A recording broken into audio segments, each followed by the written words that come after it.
राजकारण, समाजकारण, कोकणातील प्रत्येक घडामोड. सिंधुदुर्ग 24 तास आता नव्या रूपात. सिंधुदुर्ग संवाद, ताज्या घडामोडींसाठी आताच सबस्क्राइब करा. देवगड शहराचा सर्वांगीण आणि नियोजनबद्ध विकास करण्यासाठी पालकमंत्री म्हणून कटिबद्ध असून विकास कामांसाठी निधीची कोणतीही कमतरता भासू दिली जाणार नाही. देवगड जामसंडे शहराला आदर्श शहर म्हणून विकसित करण्याच्या दृष्टीने भव्य नाट्यगृह, आधुनिक पर्यटन केंद्र, पर्यावरणपूरक पर्यटन प्रकल्प तसेच पंचतारांकित हॉटेल उभारणीसाठी शासन प्रयत्नशील असल्याचे प्रतिपादन पालकमंत्री नितेश राणे यांनी केले. आम्हाला चांगले दर्जेदार नाटक पाहायला मिळालं पाहिजे. देवगडची एक मूळ सांस्कृतिक भूक आहे, ती पूर्ण करण्यासाठी एक चांगलं नाट्यगृह तुम्ही उभारा अशी मागणी होती. आमदार म्हणून मला निधीच्या काही लिमिटेशन होत्या. आज जिल्ह्याचा पालकमंत्री म्हणून माझ्या देवगडकरांची प्रत्येक इच्छा आकांक्षा पूर्ण करण्याची सुवर्ण संधी माझ्याकडे आलेली आहे. म्हणून ज्या ज्या मागण्या त्यांनी आत्तापर्यंत माझ्याकडे केल्या, 12 वर्ष त्यांची सेवा करत असताना कुठल्याच गोष्टी त्यांना कमी पडून दिलं नाही. म्हणून ही त्यांची मागणी आता पूर्ण करण्याची सुरुवात आजपासून केली आहे.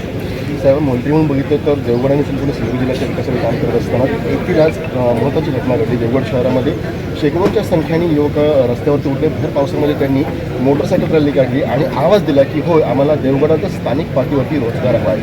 JNZ ही मागणी आपण कशी पूर्ण करतो? अरे, JNZ मागणी ही फक्त देवगडची नाही आहे, पूर्ण कोकणाची आहे. आज ज्या ज्या शहरांमध्ये आपल्या आईवडिलांना आणि नातेवाईकांना सोडून जी मुलं जिथे राहत आहेत त्यांच्या सगळ्यांचा आवाज म्हणून आज ती सकाळी JNZ रॅली निघालेली. प्रत्येकाला आपल्या घराकडे, आईवडिलांकडे, गावामध्ये राहूनच अगर रोजगार हवा असेल तर ते देण्याची तयारी आमच्या सगळ्या जणांची आहे. आज आमच्या देवेंद्र फडणवीस साहेबांचं सरकार ज्या पद्धतीने ह्या कोकणामध्ये रोजगार आणण्याची तयारी करत आहे, या कारखान्यांची मी स्वतः रोड बनवण्याच्या कारखान्यांची मी स्वतः बोलून काही निश्चित केलेले आहेत. म्हणून देवगडच्या ज्या तरुणांची जी मागणी आहे की येणाऱ्या कालावधीमध्ये जे माझे इंटरव्ह्यू पाहत असतील, जे मुंबई, पुणे, नाशिक कुठेही बसले असतील, तरी त्यांचे बॅग भरून ठेवलं पाहिजे.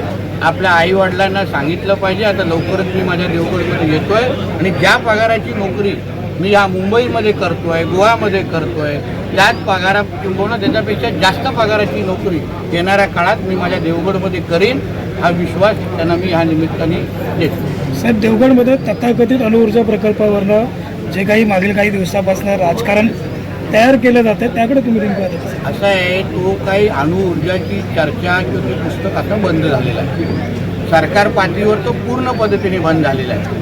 स्वतः आदरणीय मुख्यमंत्र्यांनी विधानसभेमध्ये आता काल जे काही आंदोलन झालं जलसमाधीमध्ये, त्याच्यामध्ये एक खासदार होते, एक माजी खासदार होते, माजी आमदार होते, माजी MLC आणि प्रत्येकजण लोकप्रतिनिधी आहेत. त्यांना प्रत्येकाला माहिती आहे सभागृहामध्ये जेव्हा काही मुख्यमंत्री बोलतात त्याला किती महत्त्व असतं, कारण उद्या ते कोर्टात ग्राह्य धरलं जातं. एक राज्याचे मुख्यमंत्री म्हणून, आपले कुटुंब प्रमुख म्हणून जेव्हा स्पष्ट करतात की अशा पद्धतीचा कुठलाही प्रकल्पाची जागा सिंधुदुर्गामध्ये निश्चित झालेली नाही, तर मुळात राजकारण आपण का करतोय, आंदोलनं का करतोय? अगर उद्या तो प्रकल्प येत असता तो विषय वेगळा होता ना. प्रकल्पच येत नाहीये, ना पालकमंत्रीला माहिती, ना जिल्हाधिकाऱ्याला माहिती, ना SP ला माहिती, कोणालाच माहिती नाही. हे नुसतं देवगडच्या आणि सिंधुदुर्गाचं वातावरण खराब करायचं. नितेश राणे पालकमंत्री म्हणून जी काही कामं करतोय, जो काही विकास करू पाहतोय, वर्षानुवर्ष रखडलेले प्रकल्प मी सुरू करतोय, मटका जुगार हे सगळे धंदे बंद करतोय, या सगळ्याला पासून मला थांबवावं, माझ्यासाठी अडचणी निर्माण करायच्या आणि म्हणून अशा पद्धतीचं खोटं पसरून जनसामान्यामध्ये माझ्याबद्दलची गैरसमज तयार करण्याचं घाणेरडं काम हे लोक करतायत. हे लोकांना माहिती आहे मैदानामध्ये नितेश राणेला हरू शकत नाही, त्याच्या कामाची स्पीड कमी करू शकत नाही आणि म्हणून अशा पद्धतीचं खोटे नाटक काहीतरी पसरायचं, उगाच माझ्या देवगडचं आणि माझ्या सिंधुदुर्गाची प्रतिमा खराब करायची, एवढंच ह्याचं एक कलमी कार्यक्रम. साहेब बघितलं आपण महाराष्ट्राकडून उल्लेख केला होता की 2017 आपण बघितलं 2017मध्ये पशुसंवर्धन मंत्री असताना जागतिक झाले होते, त्यानंतर 2019मध्ये आले. 19 नंतर जवळपास 7 तेव्हा ते वर्ष मत्स्यमंत्री त्यानंतर 7 वर्षांचा कालावधी उलटून गेला आणि 7 वर्षांनंतर अचानक हा जो जाणकारांना पुन्हा एकदा सिंधुदुर्गची विशेषतः देवगडची आठवण झाली. एक वातावरण दूषित करण्याचा प्रयत्न जो आहे तो पश्चिम महाराष्ट्रातल्या नेत्यांकडनं कोकणातील वातावरण दूषित करण्याचा प्रयत्न बघा, माझ्यासाठी महाराष्ट्र एकच आहे. मी कधी पश्चिम महाराष्ट्र कोकण बोलत नाही, पण महाराष्ट्रावर द्वेष करणारे, कोकणावर द्वेष करणारे हे सगळे लोक आहेत. ज्यांना कोकणाचा विकास बघवत नाही, ते स्वतःच्या जिल्ह्यामध्ये काही करू शकत नाही. पण माझ्या कोकणामध्ये आता काहीतरी होत आहे. आता आम्हाला 2014 नंतर 24ला 10 वर्षानंतर लोकांनी परत एकदा मला आमदार म्हणून निवडलंय, मला पालकमंत्री म्हणून संधी दिलेली आहे. निलेशजी स्वतः आमदार आहेत, राणेसाहेब स्वतः खासदार आहेत.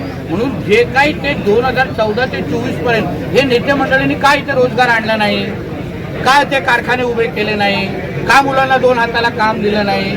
आणि आता 2024 नंतर आमचे जेव्हा प्रयत्न सुरू झालेले आहेत, आम्ही कारखाने आणतोय, इथे मोठे मोठे बंदरचे कारखाने आणतोय, इथे विविध हॉटेलचे प्रकल्प आहेत, इथे येत आहेत, हा पर्यटन केंद्रासारखे प्रकल्प उभं राहत आहेत, तेव्हा मग ह्या लोकांना ॲलर्जी का होते हे आमच्या जागृत जनतेने लक्ष द्यावं. साहेब आतापर्यंत 3 टर्म आपल्याला या देवगडतील जनतेनं निवडून दिलेलं आहे, त्यांना नेमकं आता काय आश्वासित कराल एकूणच यासाठी? देवगडच्या जनतेला एवढंच सांगेन, वर्षानुवर्ष माझ्या देवगडच्या जनतेने फार सहन केलेलं आहे, खूप वाट बघितलेली आहे. देवगडचा आमदार हा कधीच मंत्री झालेला नव्हता आतापर्यंत. आता पहिल्यांदा देवगडचा आमदार कॅबिनेट मंत्री आहे, मुख्यमंत्र्यांचा लाडका आहे आणि पालकमंत्री पण आहे. ह्याचा फायदा देवगडकरांनी करून घ्यावा. येणारे नेते स्वतःचा स्वार्थ बघतायत, स्वतःची पोटं भरतायत, पण आमच्या मुलांनी पोटं कधी भरावी, आमच्या मुलांनी 2 हाताला काम कधी मिळावं, माझ्या देवगडमध्ये समृद्धी कधी यावी, म्हणून देवगडकरांनी फक्त स्वार्थी व्हावं. तुम्ही एका आमदाराला निवडून दिलंय, 12 वर्ष त्यांनी प्रामाणिक सेवा तुमची केली आहे, कधी तुमच्याशी खोटं बोलला नाही, कधी तुमच्या विरोधात काही केलं नाही. आता फक्त तुम्हाला तो आमदार मंत्री झालेला आहे, कॅबिनेट मंत्री आहे, आता फक्त देवगडकरांनी हात बाहेर काढून फक्त घेत राहावं. मी जे निधी देतोय, जे कारखाने आणतोय, जे प्रकल्प इथे आणि ते बघत राहावं आणि आपल्या तरुण मुलांना तिथे नोकरीला पाठवावं आणि प्रत्येक घरामध्ये आर्थिक समृद्धी आणावी. सर आपण महाराष्ट्राला 1.5 वर्षामध्ये बघितलं आपण विरोधकांनाही सांगेन, राजकारण करण्याची ही वेळ बिलकुल नाही. राजकारण आपण निवडणुकीपुरते करायचं, आता 29ला करू ना. आता माझ्या देवगडचा कधीतरी विचार करा. नितेश राणे सोडून द्या, नितेश राणे हा व्यक्ती आहे, तुम्हाला नितेश राणे आवडत नाही ना, पण देवगडच्या लोकांनी तुमचं काय वाईट केलेलं आहे? त्यांनी तुमच्या घरामध्ये काय तुमचं अन्न चोरलं आहे का? मग देवगडचा आज अगर फायदा होत असेल, सिंधुदुर्गाचा आज फायदा होत असेल, सिंधुदुर्गाला भरभरून मिळत असेल, मग आपण देवगड आणि सिंधुदुर्गाची प्रतिमा का खराब करतोय?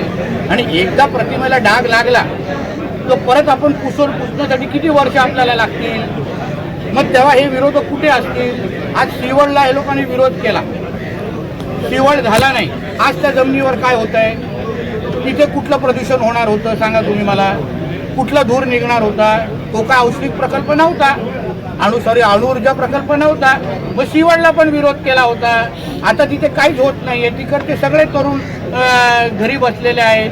ज्यांनी विरोध करून जो आमदार झाला तो पण घरी बसलाय, ज्यांनी शिवडचा विरोध करून खासदार झाला तो पण घरी बसलाय. आणि आता लोकांनी आम्हाला संधी दिलेली आहे. माझं एवढंच म्हणणं आहे, आता रोजगार निर्मितीचा काळ सुरू झालेला आहे. हा रोजगार निर्मितीचा युग आहे.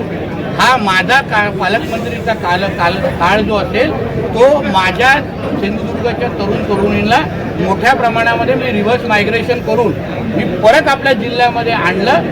तो काळ कुठला होता? तो जेव्हा नितेश राणे पालकमंत्री होता तो काळ. अशी माझी ओळख मी निश्चित पद्धतीने करून जाईन, हा विश्वास आपल्या निमित्ताने देतो. सिंधुदुर्ग 24 तास आता नव्या रूपात.